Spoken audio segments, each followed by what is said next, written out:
আসসালামু আলাইকুম ওয়া রাহমাতুল্লাহি ওয়া বারাকাতুহু। নাহমাদুহু ওয়া নুসাল্লি আলা রাসূলিহিল কারীম। আম্মা বা'দ। ফাআউযু বিল্লাহি মিনাশ শাইতানির রাজীম। বিসমিল্লাহির রাহমানির রহিম। ইন তাজতানিবু কাবাইরা মা তুনহাউনা আনহু নুকাফির আনকুম সাইয়্যাতিকুম ওয়া নুদখিলকুম মুদখালান কারীমা। সাদাকাল্লাহুল আযীম। সমস্ত প্রশংসা যে মহান আল্লাহ পাক রব্বুল আলামিনের জন্য, যে আল্লাহ পাক রব্বুল আলামিন ইহকালের মালিক, পরকালের মালিক।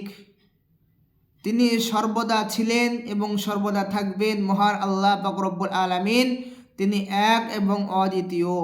সে মহান আল্লাহ পাক রব্বুল আলামিনের প্রতি শুকরিয়া জ্ঞাপন করি, সকলে বলি আলহামদুলিল্লাহ। তিনার পরে জানাই বিশ্বনবী, বিশ্বনেতা জনাবে মুহাম্মদ রাসূলুল্লাহ সাল্লাল্লাহু আলাইহি ওয়াসাল্লাম, তিনার প্রতি লাখো সালাম ও দরুদ বর্ষিত হোক, সকলে বলি সাল্লাল্লাহু আলাইহি ওয়াসাল্লাম। মুহতারাম ভাই সকল, আজ বায়ানের মূল বিষয় হলো শিরক ও কাবিরা গুনাহ সম্পর্কে।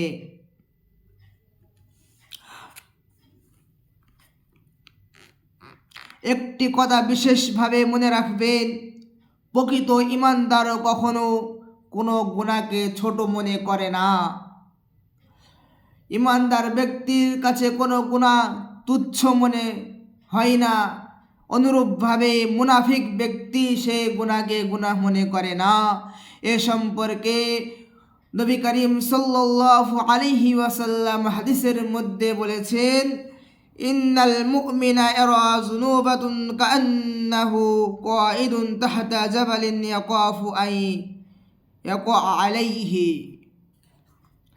নিশ্চয়ই মুমিন বান্দা নিজের গুনাহকে এতটাই পরিমাণে ভয় পায় যেন সে পাহাড়ের নিচে আছে আর পাহাড়টি তার উপর ঢুপসে পড়ছে। আর অনুরূপভাবে মুনাফিক ব্যক্তি, গুনাহগার ব্যক্তি গুনাহকে এতটাই পরিমাণে ছোট মনে করে, এতটাই তুচ্ছ মনে করে যেন একটা মাছি তার নাকের ডুগায় বসে চলে যায়। মুনাফিক গুনাহ করতে করতে এমন পর্যায়ে পৌঁছে যায় সে গুনাহকে গুনাহ মনে করে না। একটি ঘটনা বললে বুঝতে পারবেন। ধরে নিন, গ্রাম থেকে একটি পাগল শহর এলাকায় চলে গেছে। গিয়ে সে সর্বপ্রথম সেই পাগলটি একটি মিষ্টির দোকানে গেলেন। মিষ্টির দোকানে যাওয়ার পর দোকানদার বললেন, কি খাবে মিষ্টি? সেই পাগলটি ভালো রকম মিষ্টি মিঠাই যা পেল পেট ভরে খাওয়ার পরে সেই পাগলটি যখন মিষ্টির দোকান থেকে চলে আসছেন, দোকানদার বললেন, মিষ্টি তো খেলেন, মিষ্টির দাম কোথায়? দোকানদার তো আজ জানতো না যে এ পাগল, এ কোথা থেকে টাকা দিবে। সেই পাগলটির কাছে টাকা না পাওয়ার কারণে সেই দোকানদার পাগলটিকে পুলিশের হাতে তুলে দিল। পুলিশ বিনা পয়সায় মিষ্টি মিঠাই খাওয়ার কারণে সেই পাগলটির মাথা নাড়া করে দিল এবং জুতোর মালা গলায় পরিয়ে দিল এবং গাধার পেটে চড়িয়ে সারা গ্রাম শহর ঘোরাতে লাগলো।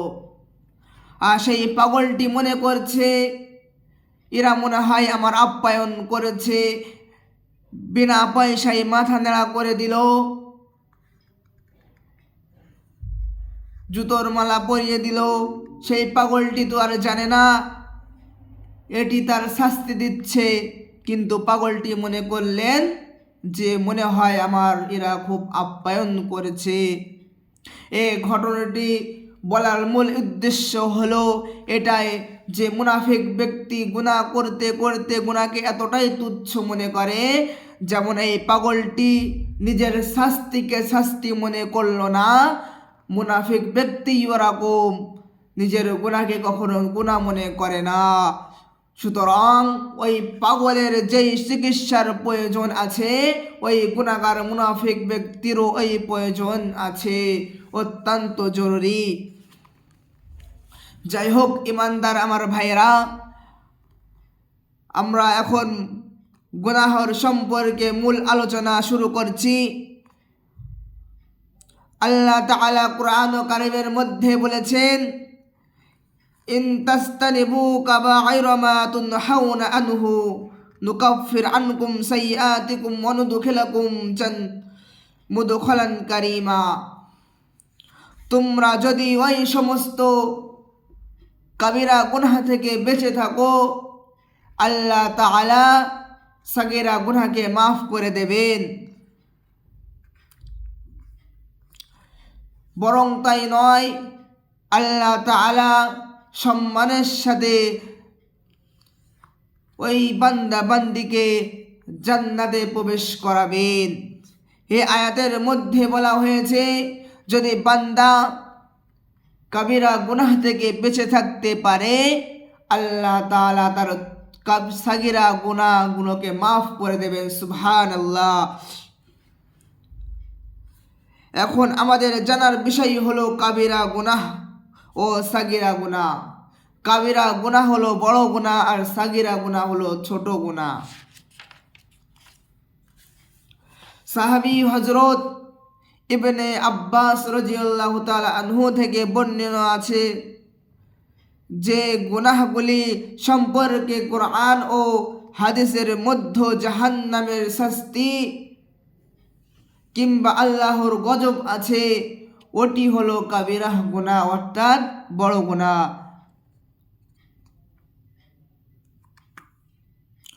আর বাকি সব হলো সাগীরা গুনাহ, অর্থাৎ ছোট গুনাহ।